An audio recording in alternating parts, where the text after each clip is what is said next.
Hi, we're revisiting the second movement of the Beethoven Archduke Trio. It's the scherzo. The very beginning is really easy, the piano is tacit, and then it comes in measure 17, 16.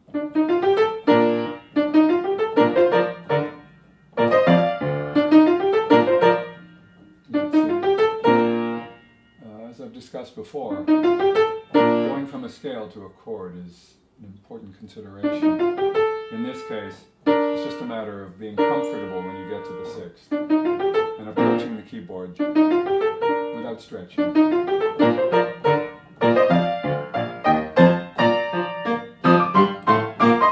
Okay, so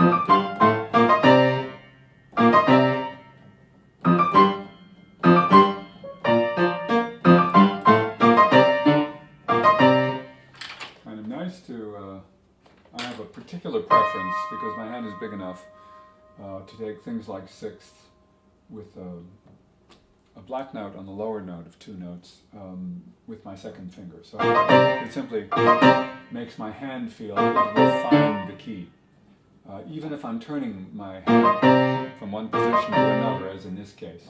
And the fifth finger, not always an expected thing, but in the case of this, we have a full span of a seventh, a minor seventh here, and going from 5 to 4 to 3, 1 is really nice. And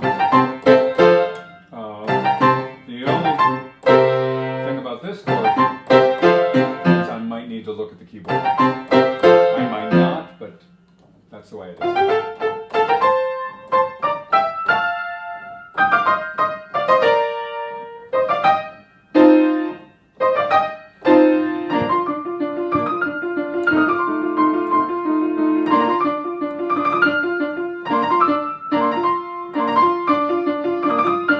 Those places where there's a peculiarity to what Beethoven asks. There's a trill on the eighth note, first eighth note, then an eighth note. So there's not much more time than to do a 3-note shape if you want the second note to actually be an eighth note. Some people might interpret that as not being an eighth note.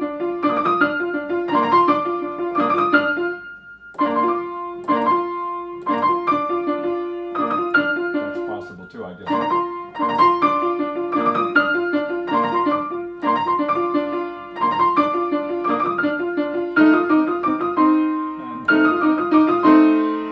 And there's choices here. There's a rather huge lead, so I can use that as a big breath, or I can take it in my left hand, in which case I can time it in accordance with what feels comfortable for me. So,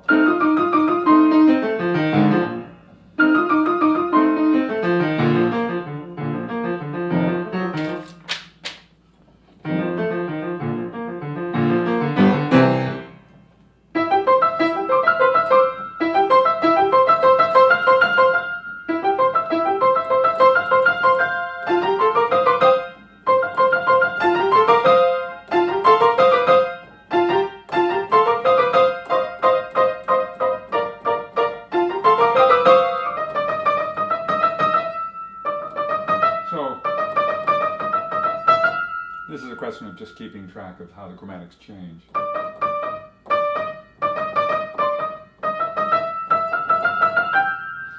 It happens that Beethoven starts with a second beat on D, gets to the downbeat on D,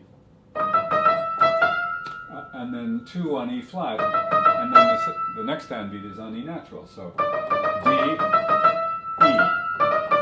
E flat, E. It's just a question of keeping track.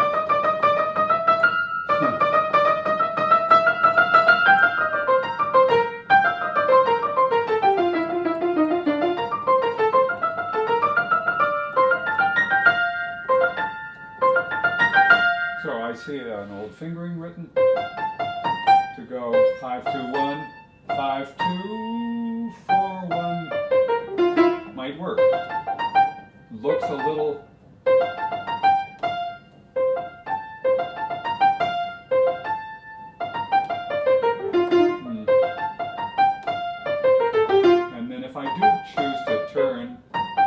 thumb here, I want to reinforce that sense of comfort by getting to a hand position that I trust. So let's see if it works together. Getting to the thumb is a little cantankerous, a little troublesome.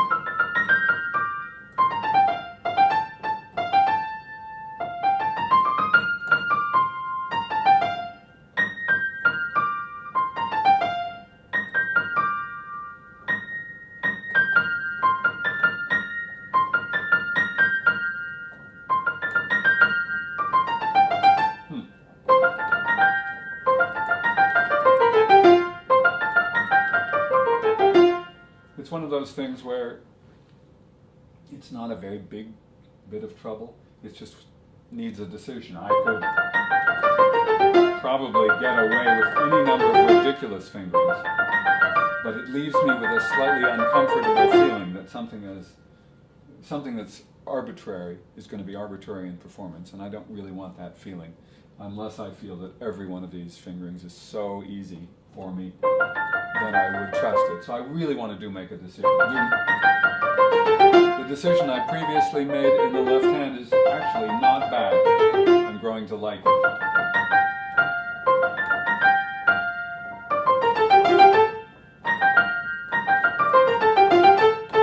So,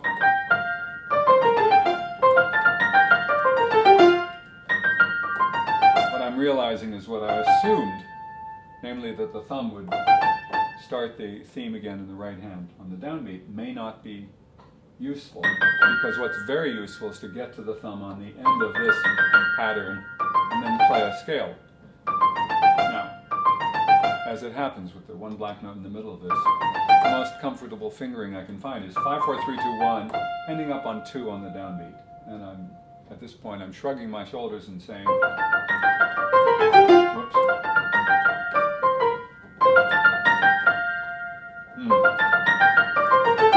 I kind of like it. I just have to be aware that that's what I'm doing.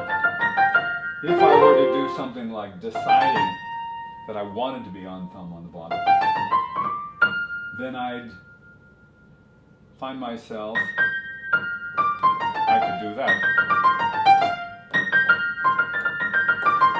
And I may end up, that's exactly what I end up doing.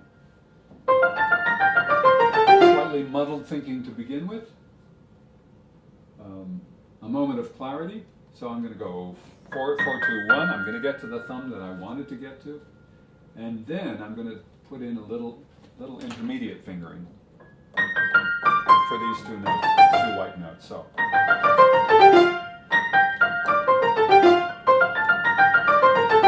And what was the process? You know, some of it was logic, some of it was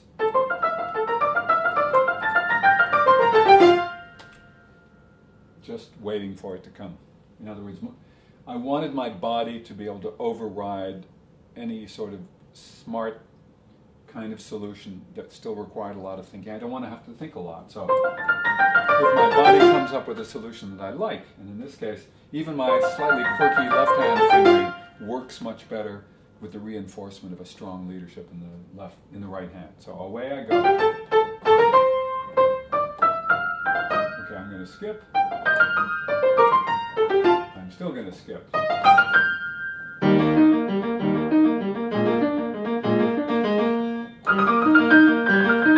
Again, it's very, very odd, these little shakes in the middle of a fairly quick 8th note passage.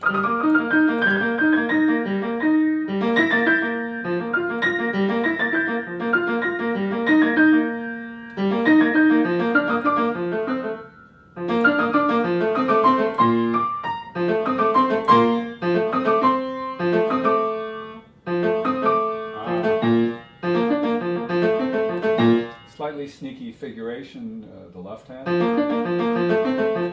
And I had previously written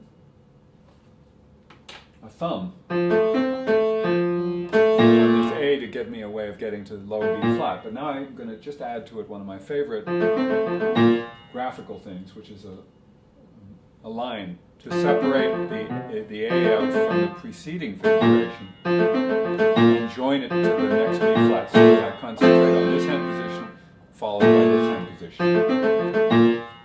So that makes it easy. And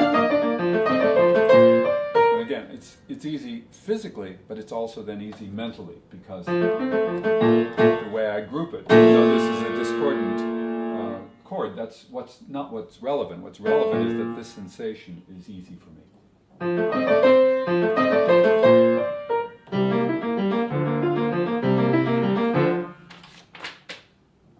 Okay. Again, Beethoven puts in a big leap, so I can take lots of time, or I can change hands.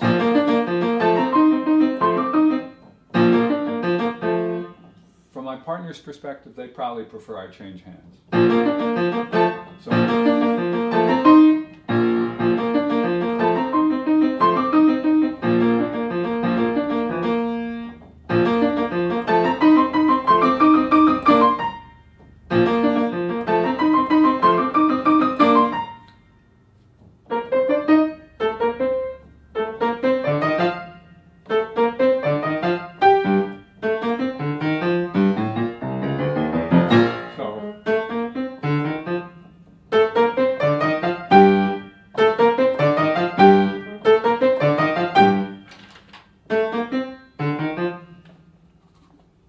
just a reminder, I'm going to play each of these little three-note scales in the left hand, starting on third. Meanwhile, the right hand is playing a continuous scale, so I'll use a different kind of fingering. Okay, that gets me to the trio.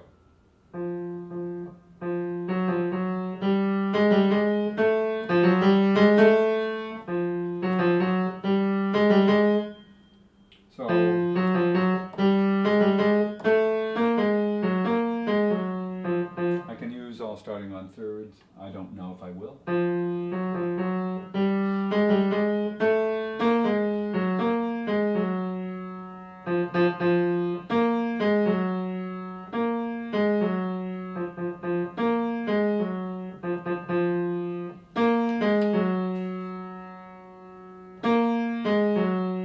Just going to move my third over here because there's... No, I'm not. I'm going to turn my hand to thumb and then go 3-2.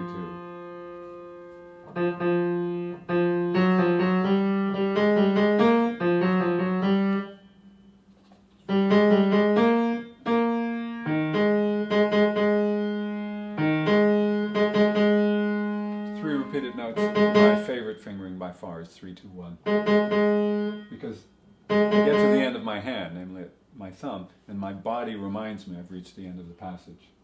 Added to which the thumb draws me in on the keyboard. So if I were doing it in a virtuoso setting, that would be a very simple matter to do, but it's just as helpful when I'm playing more slowly.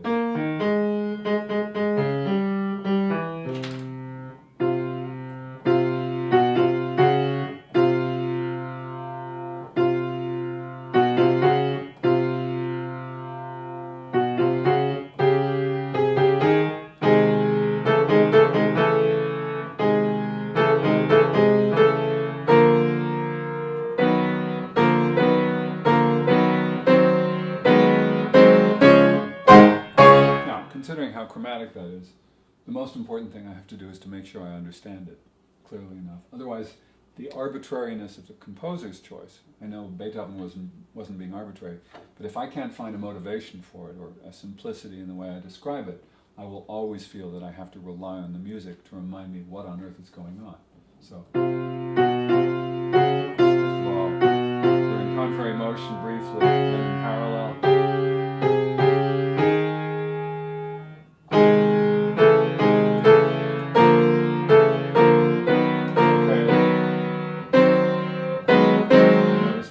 Both hands have been moving here. In parallel. Now the left hand stays.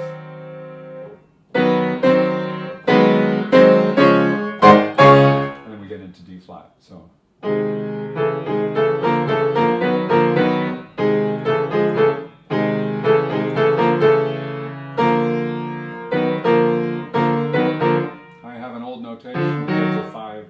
1-2 here.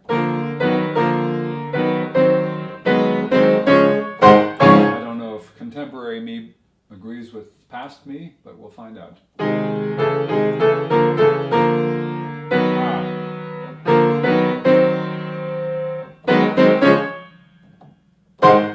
bad. Because it just continues the design.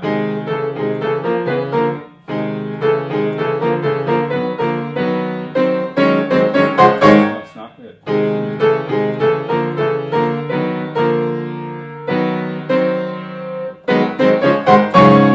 Notice where I pause and where I don't pause. There's a point at which things are comfortable and obvious. So if I'm on, let's see, it's maybe a question of when I turn. So I think I might take the same two notes, E flat and G flat, that were previously on 1 and 2, and move to 2 and 4 to prepare for the next chord.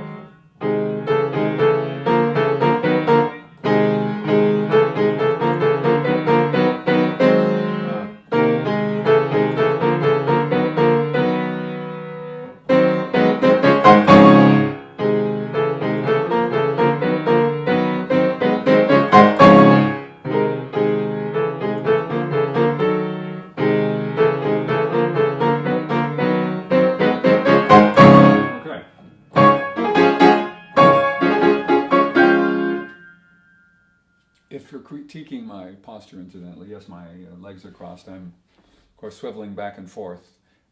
Sometimes I find that if I'm too earnestly concerned or self-conscious about what I'm doing when I'm trying to just explain simple things to myself, that it gets in my way. Now, admittedly, ultimately I want to be sitting at the keyboard in an appropriate fashion, but more particularly I want to be, right now, relaxed in here. So if it happens that I do something odd with my body that keeps me feeling the informality, the casualness of the moment, that's a certain advantage to me because it makes me not concern myself too much. If something goes wrong or if something goes right, I can just sort of breathe into it gradually and comfortably. So anyway.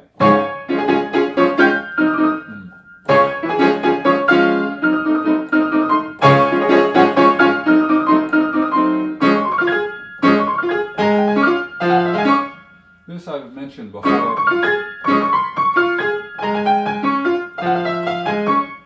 If I do this literally the way it's notated, the chances are very good that I won't be able to play in time.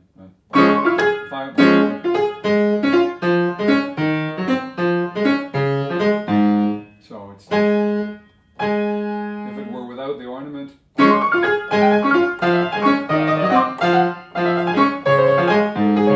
so on. So with all these other notes, with 2 more notes added, my primary concern is to get the sweep, and that's what gives you the sense of ensemble here. Not an appropriate insertion of the second 8th note into the 8th note position.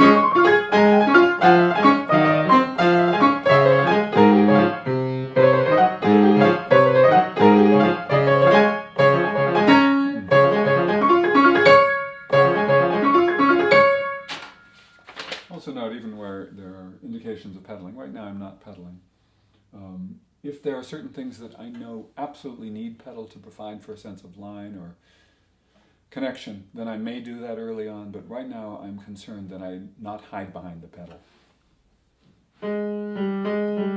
Whoops, yes.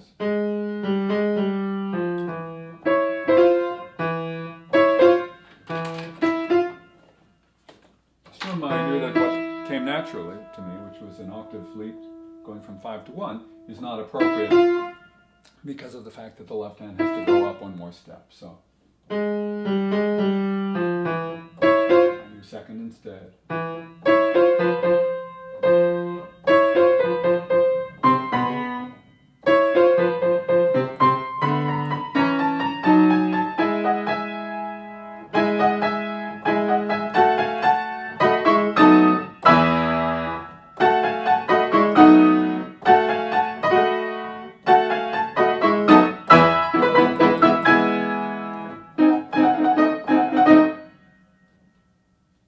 a circle here, you know, one of those indications of a treble spot. Have no idea. It could have been the subito piano. Could have been a note misreading with this lovely chord. But since I can't remember what went wrong before, I'm just going to shrug my shoulders.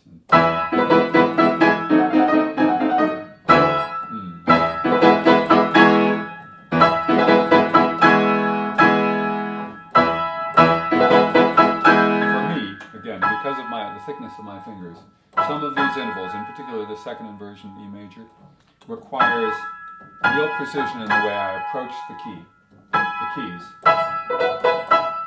It has to be independent of where I came from. Back toward my body and optimize the gesture that will give me the first inversion. You're probably watching.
The body wants to, and is looking for parallelisms, will try to move the same distance. Of course, if it's written such that the distances are different, you have to be acutely aware of that. Same thing for your ear. Your ear has to know.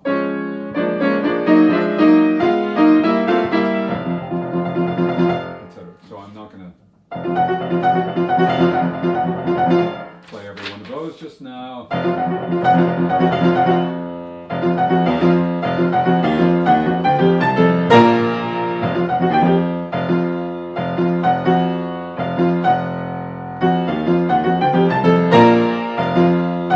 So if this is the pattern, this is the point at which it changes. So I want to be aware, I may even mark that that's what's happening, that a change occurs there. Because the right hand doesn't show that sense of change till the next measure. It's the left hand that goes. So the right hand has to be able to feel that it's in a different context in which its notes are being played. So that's for me the feeling of completion. So I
this transition is going to be it's a solo transition leading back into the return of the scherzo. So it has to be done elegantly and easily. It's not tricky, it's just I have to define it. It's a F7th arpeggio, broken in 3 note groups. So let's see.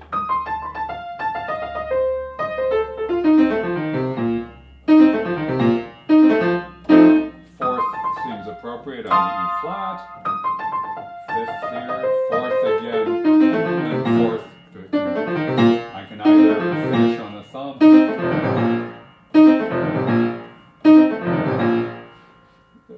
probably for comfort in my left hand, 5, 4, 3, 2. I usually would like to finish a group like that on the thumb to give that sense of finality, but the hand is really well wedded to that kind of experience where I have 3 white notes going to a black note long finger. I can turn or go 4, 2, 1.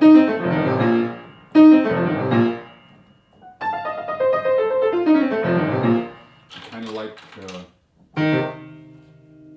3 on the E flat and turning my hand over. And then actually, if I'm doing that, the second finger in both hands going to a B flat,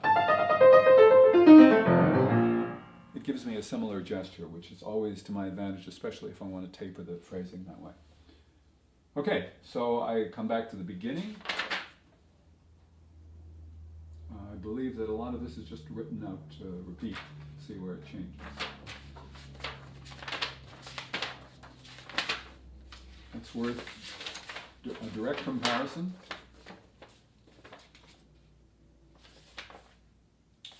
Like this.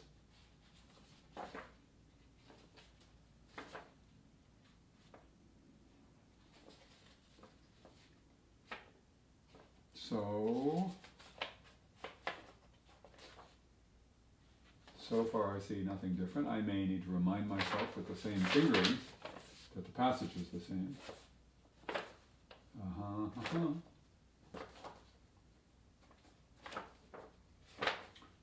Looking good.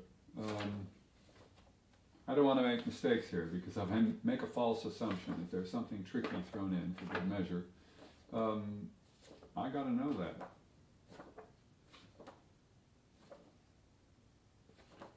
I see no particular reason, actually. Sometimes it's just the publisher's decision to either spare no expense or to save paper, whether there's a da capo, a series of instructions for how to go hither and thither. It's actually to my advantage to keep on going forward. When I use electronic media, typically I just repeat. In other words, I have the program insert the extra pages so that I don't have to go backwards and look for my spot. So far it's exactly as I expected.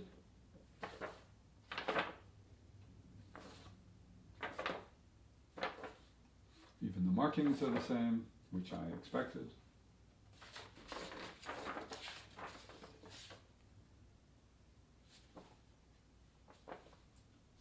Okay.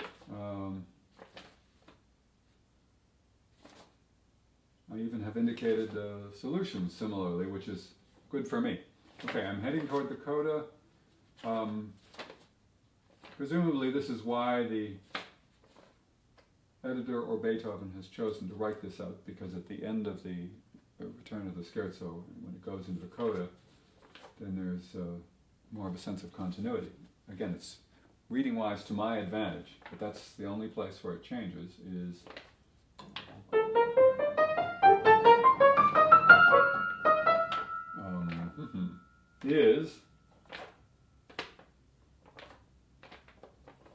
nowhere. It's absolutely identical. So the only thing that changes is that there's a coda tacked on at the end. So here we are at the coda.